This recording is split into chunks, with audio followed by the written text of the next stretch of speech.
Bonjour et bienvenue sur le plateau des BD Reporters. Nous sommes actuellement à la bibliothèque de la Cité internationale de la bande dessinée et de l'image pour la 45e édition du festival. Nous accueillons pour l'occasion Dominique Bréchotto, ancien président et membre actif de l'association FIBD.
Nous accueillons donc Dominique Bréchotto, ancien président et membre historique de l'association FIBD. Arrivé en 1975, Dominique est devenu président en 1991 et en 2005. Il est actuellement membre actif de l'association. Bonjour Dominique, bienvenue parmi nous. Bonjour. Cette année, c'est la 45e édition du Festival international de la bande dessinée. D'où est venue l'idée de créer à l'origine le Salon de la BD ? Ah oui, alors ça c'est tout simple, c'est souvent une question posée, c'est une très bonne question. En fait, c'est quelqu'un qui était sur Angoulême, qui était passionné de bande dessinée et qui faisait partie aussi du conseil municipal, qui a persuadé donc l'adjoint à la culture de créer un festival de la bande dessinée, et ils l'ont fait en plus avec un professionnel. D'accord. Vous êtes donc arrivé dans l'association en 1975. Oui. Nous avons pu constater que depuis l'année suivante, 1976, il y avait un thème pour chaque édition. Êtes-vous à l'origine de cette initiative et comment cela s'est passé ? Non, je ne suis pas à l'origine justement de ce thème. Par contre, je suis à l'origine du concours de la bande dessinée scolaire qui a été créé en 1975. Et donc, par contre, c'est vrai qu'on en discutait entre nous, c'est-à-dire en conseil d'administration. Et c'est vrai qu'à un moment donné, on s'est dit pourquoi ne pas faire un thème. Donc, il y a eu le sport, il y a eu plein de choses.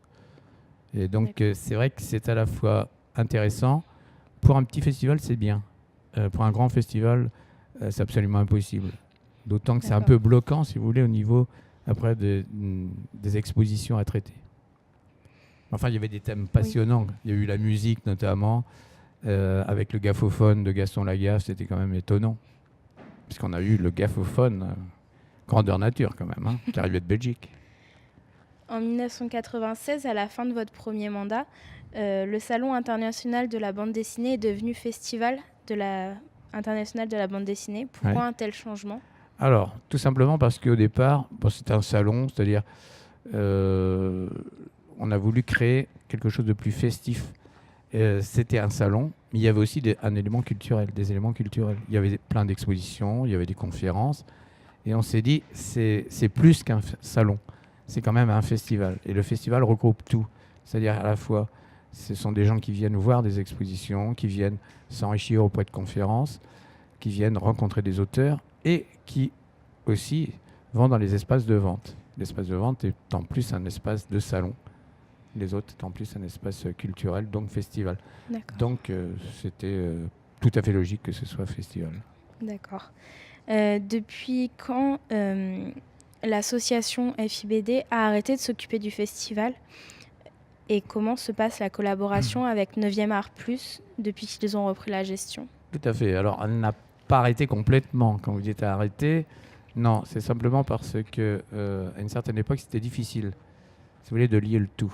Quand on était président, on est bénévole. Oui. Et c'est vrai que s'occuper d'une structure comme celle-ci, donc il y avait un directeur, directeur adjoint, directeur artistique, directeur technique, plus du personnel, c'est vrai qu'il faut gérer tout ça. C'est vrai que ça devenait très très lourd. C'était presque un boulot à plein temps. Alors, en 2007, on y avait déjà pensé dans les années 90. Même dans les années, oui, début des années 90, moi j'avais rencontré plusieurs personnes, festivals, notamment de musique et tout, qui me disaient mais comment vous arrivez à fonctionner avec un conseil d'administration de 25 personnes pourquoi Et donc on s'est posé la question, pourquoi ne pas prendre un organisme qui s'occupe que de ça? Et effectivement, en 2007, ça a été voté en conseil d'administration, en assemblée générale. Et effectivement, c'est une excellente solution parce que l'association est le garant de ce qui a été créé au départ. Donc on est un peu les gardiens du temple, on est propriétaire des marques et le 9e Art Plus s'occupe de tout l'événement, c'est-à-dire la programmation et tout ce qui a trait au festival en lui-même, ce qui est une charge énorme. C'est très très lourd. Et ils le font très bien. Ça, je le reconnais. Non, non. Franck Bandou est remarquable de ce côté-là. Oui, oui. En 2005, vous êtes revenu au poste de président de l'association. Comment devient-on président et quels sont les problèmes que vous avez rencontrés pendant votre présidence? Oui. Alors, comment on devient président? C'est simplement une élection. De toute façon, au départ, on était élu président, c'était tous les ans. Puis on s'est rendu compte que finalement, il valait mieux qu'on soit président pour 2 ans. Ça laissait un peu plus de souplesse quand même. Et donc, je suis devenu président en 2005, tout simplement parce que le président a donné sa démission. Et il a donné sa démission fin septembre, ce qui n'était pas tellement une bonne période pour le festival qui se passe en janvier. Donc au départ, je ne voulais pas assurer la présidence. D'ailleurs, la première année, en 91, quand j'ai accepté la présidence, j'avais accepté pour 2 mois, le temps de trouver un président. Et puis au bout de 2 mois, il n'y avait personne, donc j'ai assuré la présidence. Et à la fin du festival, comme le directeur n'est pas revenu, donc je me suis dit je ne vais pas laisser le festival, donc j'ai continué une 2e année. Et puis là, au bout de 5 ans, quand même, j'ai dit non, stop, j'avais arrêté. Donc là, j'ai repris. Tout simplement, je devais faire un conseil d'administration, puis une assemblée générale pour élire le nouveau président. Puis je me suis dit quand même à 3 mois du festival, mettre de nouveau quelqu'un. Moi, je connais quand même tous les éditeurs, je connais les auteurs. Finalement, je sais comment fonctionne le festival. Donc j'ai accepté, j'ai dit bon, jusqu'au festival. Et donc, jusqu'au mois de juin, quoi, parce qu'après, il y a les comptes à rendre, il y a tout. Mais bon, j'ai accepté. Mais c'est vrai que j'ai eu des difficultés cette année-là, c'est ça que vous voulez dire, hein? Oui. Non? Si. Eh oui. Vous avez eu quel genre de difficultés? Plusieurs, dans la mesure où, d'abord, c'est une année charnière. 2005, il y a eu la création, justement, avec la Cité maintenant, ce qu'on appelle un EPCC, un établissement public culturel et commercial. Alors, nous, en tant qu'association, on ne voulait pas. On voulait rester indépendant. Les politiques, et tout particulièrement le ministère de la Culture, auraient souhaité qu'on fasse partie de l'EPCC. Et nous, on trouvait que c'était un peu trop lourd pour un festival comme ça. Pour la Cité, c'est différent dans la mesure où c'est toute l'année, ils ont le temps de prévoir longtemps à l'avance. Nous, il faut être très réactif. Donc, on a préféré ne pas y rentrer. Donc, il y avait ce problème-là. D'accord. Et puis, j'ai eu un autre problème avec le directeur. D'accord. Nous sommes allés voir l'exposition des 45 affiches du festival Oui, et nous avons pu voir les 3 affiches censurées, tout à dont fait. une en 2005, Oui. l'année où vous avez repris la présidence. Pouvez-vous nous expliquer ce qu'il s'est passé? Alors, celle de 2005, Celle de Titeuf. c'est celle de Titeuf.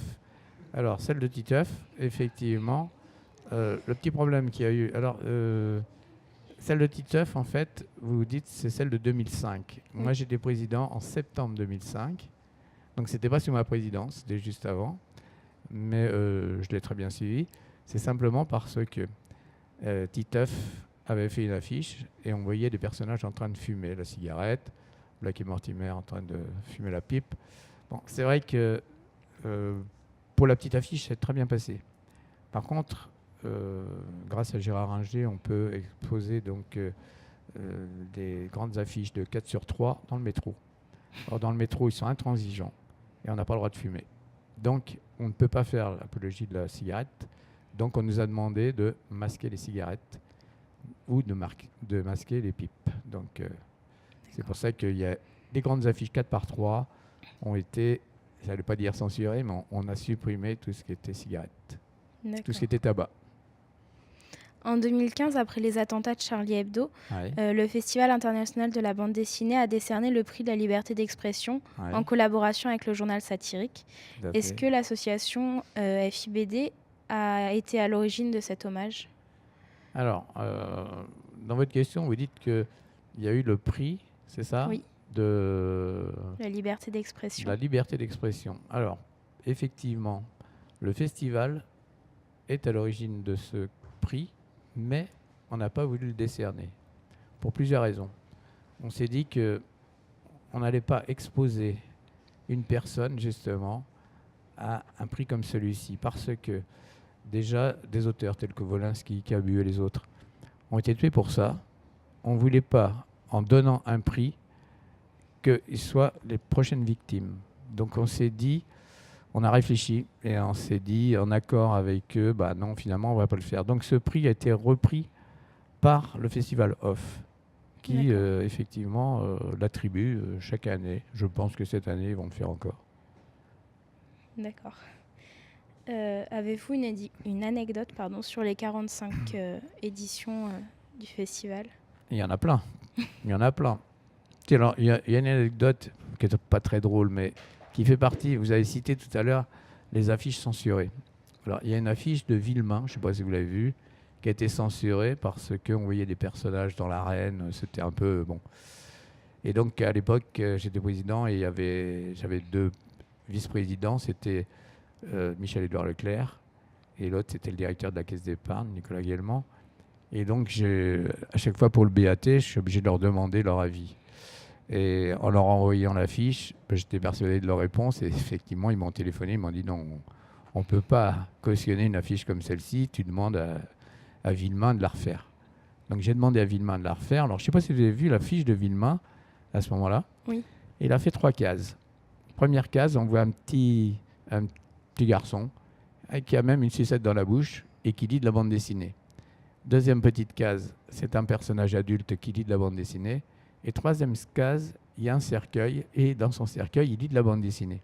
Alors c'était prémonitoire, tout simplement parce que celui qui dessinait donc Tarzan, donc est arrivé, donc c'est un Américain, il est arrivé à Angoulême, il a fait la fête pendant 4 jours et 4 nuits, et finalement, quand il est reparti sur Paris, il se couchait à 4 h du matin, et après il allait dédicacé.